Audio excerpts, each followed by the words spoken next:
This is the Big O Show. This is the Big O Show.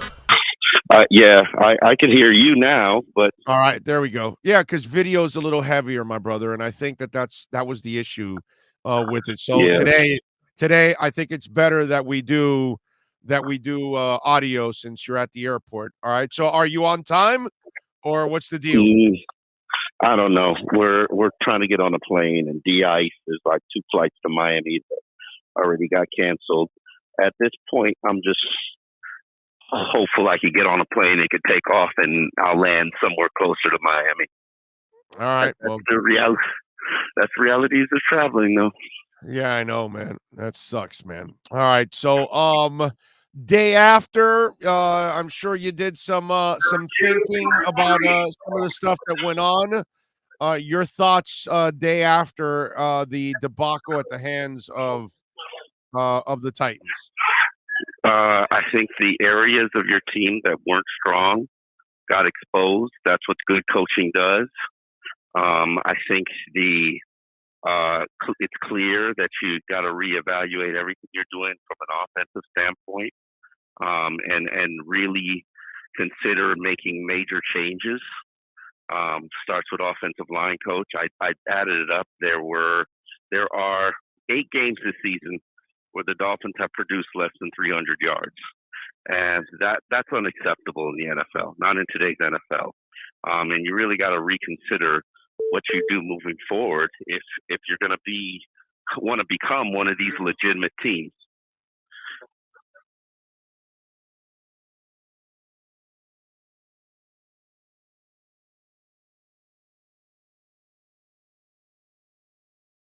You understand what I'm saying? Yeah, no, I'm with you. I'm with you. So, yeah, but how do you look at the teams that you've lost to? You got beat down by the Bills twice. You're not even in their league. Right. Tampa Bay embarrassed you, and now the team led by Ryan Tannehill that's about to win the AFC's #1 seed, the Tennessee Titans, they dominated you.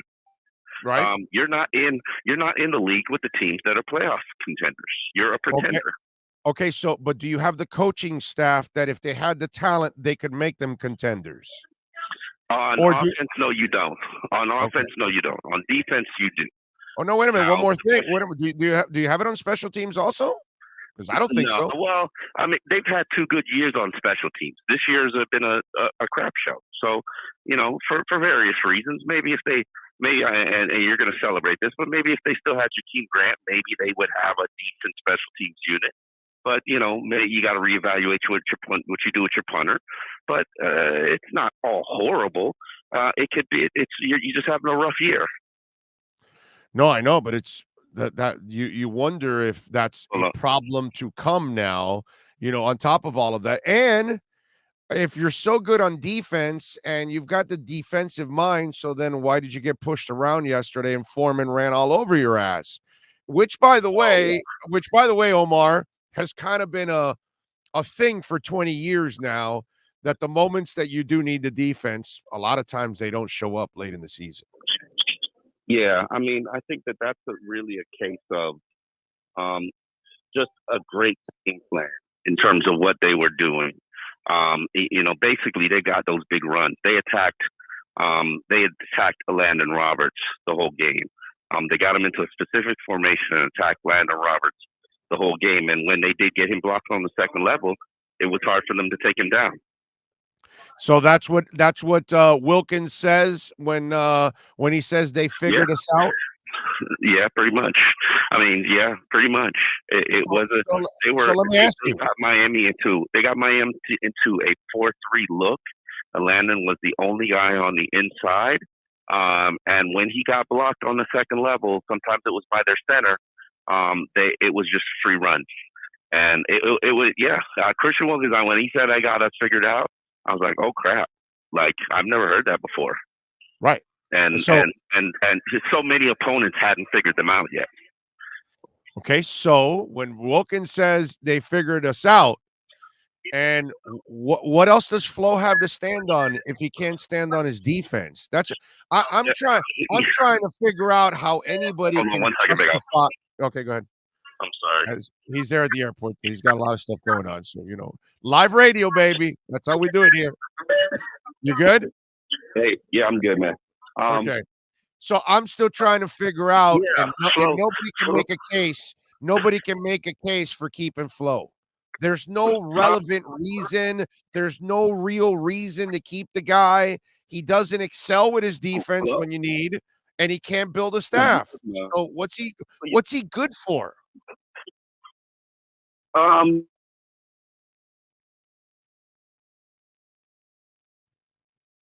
Did we lose him? Flo's defense is going to be something different next week. So I don't think, they were one of the top ranked defenses in the NFL heading into that game. It despite their disappointing, horrible start, I think they'll be all right. No matter what they do defensively, I think they'll figure it out and they'll be all right.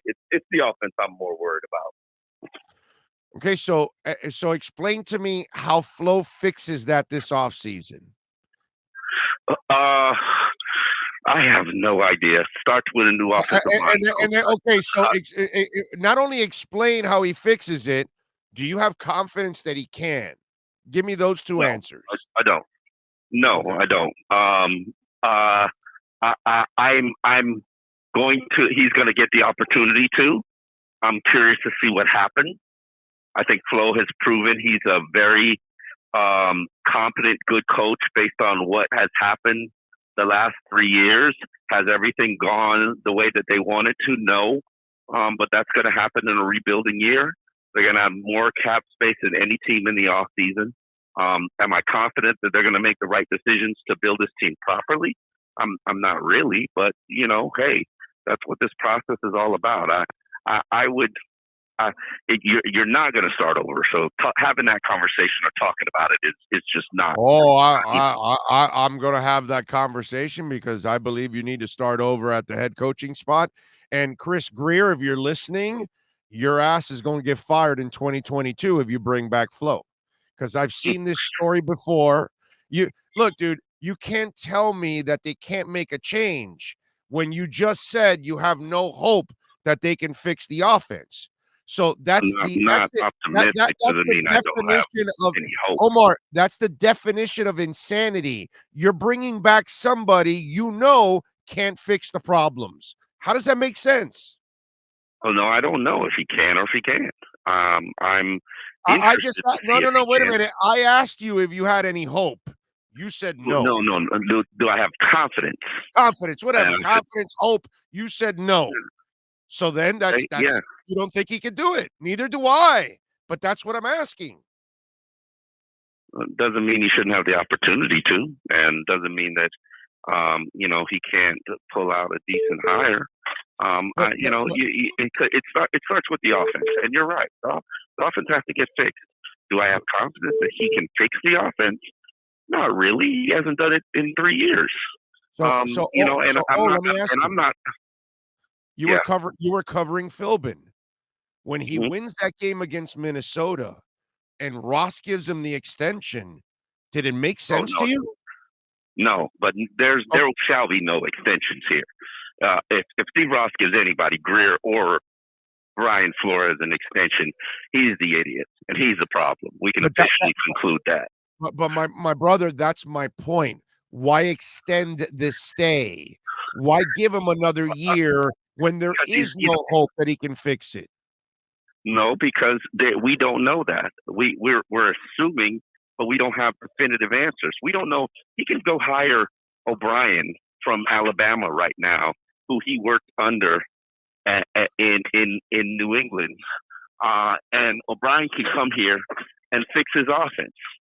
And brother, do you really believe Bill O'Brien's going to come here and work for Brian Flores, a guy that is very difficult to work for? It could happen. It very well could happen. It depends on a lot of things. Depends on whether O'Brien wants to go the college ranks or wants to go the NFL ranks. Well, by the way, he's probably making more money at Alabama and a much more secure job than he would be making in the NFL. Because he's probably getting over $2 million at Alabama. They're not going to pay you that much more in the NFL. I'm going to leave this phone and I'm going to look up how much he's making because I need to know myself. There's no amount of money that Steve Ross won't put down to get what he wants. You're right. You're right, but that's not how it works in the NFL. They don't pay coordinators crazy amounts like they're doing now at upper echelon colleges. Steve Ross can do whatever he wants. Steve Ross doesn't worry about what the rest of the league is doing. Unfortunately, I don't even think that's a wise approach, but he doesn't care.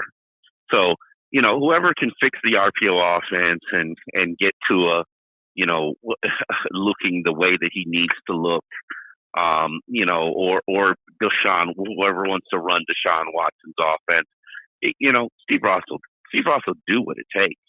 By the way, O'Brien signed a 2-year deal worth $1.1 million annually. The new offensive line coach, Doug Marrone, who spent 4 years as head coach of Jacksonville, will make $755,000 this season and $900,000 in 2022. Yeah. Steve Ross got that 1.1. Oh yeah, no, I know he's got. I know he's got the money, but it's not like they go. No, I'm saying he'll pay that. Oh no, he'll pay that. I'm sure he would, but they don't pay crazy money to assistants in the NFL that much. Not like college now. Coordinators make $1 million. Coordinators easily make $1 million. Yeah. I thought he was closer to 2, actually, not 1. No, I'm actually surprised. I'm surprised he's at 1.1. Actually, I thought he would be making closer to 2 at Alabama since they're. But here's my problem. Here's my problem with this. You're going off of something that you have zero proof and zero track record, like everybody else that says this. My track record is he's made 7 changes at offense and offensive coordinator, offensive line, and he has a tendency of not wanting veteran coaches around him at all. So why would he start bringing on veteran coaches, especially ones that have a strong character and opinion like Bill O'Brien? He doesn't like people who have strong opinions around him. I mean, he hired Chan Gailey, who was a veteran coach, and got rid of him. And got rid of him.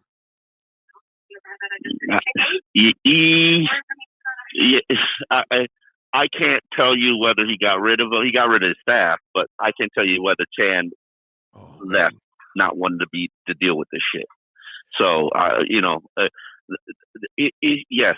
Is it an issue that he needs to fix? Absolutely. Is it going to be his undoing? Certainly is.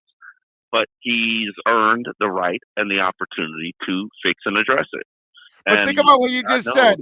Is it going to be his undoing? Yes, it is. But he's earned the right to come back. That doesn't make any sense, Omar. Yeah. Look, your heart is telling you the answer, but you refuse to allow your brain to go with your heart and your gut. Your gut, dude, is 1,000% right. Your gut is telling you everything you need to know, Omar, and you're not going with it, dude. I don't know what coaches are going to be out there and available and looking for work and looking at Tua and seeing this opportunity and saying, this is a great opportunity for me. And I don't mind working with Brian Flores. I don't know. I don't know the answers. What I can tell you with certainty, no doubt in my mind, no reservation at all, is that Brian Flores will be back. And he is going to be Steve Ross's coach for the Miami Dolphins. Whether you like it or the fan base likes it, I definitely don't like it. I definitely don't like it. It ain't a change. Ain't gonna happen. So you could wish, dream, even if he doesn't make a single change to his offensive staff, it ain't gonna happen. Steve Ross is gonna ride with him because Steve Ross is unfortunately a ride or die kind of guy with his coaches, and he's going to give Brian Flores 4 seasons. It doesn't matter what happens on Sunday. It didn't even matter what happened in this turnaround this season. They probably would have had to have gone 3-14 for Steve Ross to even consider firing Brian Flores. But Steve Ross is not going to fire him. That's just the reality that you got to deal with. You got to stomach it, whether you like it or not. I don't know. Hey, listen. I've got to live with it, okay? I never wanted Philbin hired, and I had to live with it for 4 years. I wanted Sperano out after, what is it, maybe the second year. I had to live with it. You know what I'm saying? I wanted Adam Gase gone after his second year. I had to live with it. So I'm kind of used to watching all of this crap and having and already saying, "Hey, you got to fire the guy," and they keep him around, extra time. So I'm Yes, used to all of eventually it. you'll be right. Yeah, no, Eventually you'll eventually be I right. will. Yeah, I know. Yeah, I know, but meanwhile, I have to suffer watching my beloved Dolphins, setback, because here's my problem. Oh, and I've talked about this before, dude. And I watched it, and so did you, and you've covered some of this. I watched Jason Taylor and Zach Thomas and Pat Surtain and Sam Madison and Tim Bowens get old on my ass because you couldn't figure out the offense. And I watched Cam Wake and Jones and some other defensive players, Soliai and other guys, get old or move on to teams because you couldn't figure out the offense. And now I'm watching a young Jalen Phillips and Raekwon Davis and Brandon Jones and Holland and all these guys, and I don't want them to get old because you can't figure out the offense. This has been a vicious cycle for 25 years, and I want to get yeah, off this vicious cycle. yeah. Go get an elite quarterback then. So it's only Elite solution. quarterback would die behind this line and this coaching staff, dude. Yeah, but An it's a starting elite. point. You don't get anywhere with this coaching staff and O-line, my man. It doesn't matter. David Mills won the same amount of games as Watson did last year, and David Mills did Yep. it with a shittier team. Listen, I'm not arguing with you. We keep repeating the same mistakes that we've made for 2 decades, and the reality is, it's a consistent thing. We've always had mediocre quarterbacks or non-upper echelon quarterbacks. It is what it is. It's the reality of where this organization is, and I don't know whether Tua can be a leader or not. I don't know whether he's a difference maker. I believe in Tua. I want to continue investing in Tua. He played like poop yesterday, and Yeah, I'm sorry, you can't fumble the ball 3 times. You can't throw an interception. You can't have 2 interceptions dropped on you. You can't, short hop passes. Like, I'm sorry, that can't happen. That can't happen in such a critical game. Did you see Tannehill making mistakes? No. And he's Tannehill. He's Tannehill. Yeah, I know. Flo didn't do enough to force him into mistakes, but that's another. Listen, Tannehill is leading a team that has to beat the Houston Texans to be the AFC's #1 seed. When can you ever say that you thought that Ryan Tannehill would lead the best team in the AFC without Derrick Henry? Like, good God, this is the reality that you're living in. Yeah, I know. Yeah. The only thing I disagree is leading. He's just riding on the coattails of everything else going on, but that's fine. Well, I'm sorry, but he's an efficient game manager. Yes, he is. That he is. Not a leader, but he's an efficient game manager. Yes. It'll probably never win him a championship, but he has one wide receiver on that team. That's it. Right. And he beat the snot out of you with one wide receiver. Yeah. Okay. He did it. Like 2 touchdowns. Foreman beat the snot out of you. That's who really beat the snot out of you, but whatever. Oh, well, they ran it. So you can they dominated on the ground. They punched Miami in the mouth, and they pushed around Flo, and he couldn't do anything. He and his defense folded like a cheap tent. That's what ended up happening. All right, by the way, it was really important stuff. Do you have a Chick-fil-A at least in that airport? No, but there was a Burger King, which is my #1 breakfast of choice. Wow, I didn't know that. Okay, well, what do you get at BK? Yeah, the croissant sandwich, egg and sausage, no cheese. Okay. All right. BK's. Wendy's was trying to make a come up, and their biscuit is pretty good, but they had their biscuit for $1, and then they took it away, and they upped the price to like $6 breakfast biscuit, and I was just like, nah, I'm out. I'm going back to Chris sandwich. Okay. All right. Well, at least you had it your way. That's all that matters, my brother. That's it. All right. Well, get your ass on a plane. Be safe. Yeah, I'm on the plane. Oh, you are. You're sitting. I don't have to. That's awesome. Yeah, literally, I'm on the plane. Hopefully, it takes off. You think, there's flight. People were on the plane from 6 a.m. and they got them off. They were headed to Miami, and they were like, "Oh, we got to de-ice it." They never got to de-ice it, but it looks like it's warm enough that I don't see any ice, so we should be ready to go.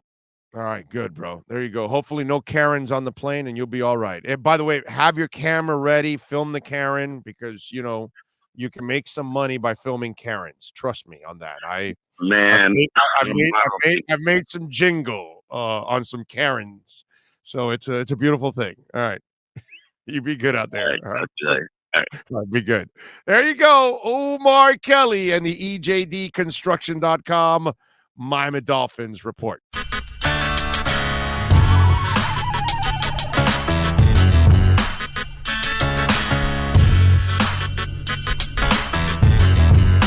This is the Big O Show. This is the Big O Show.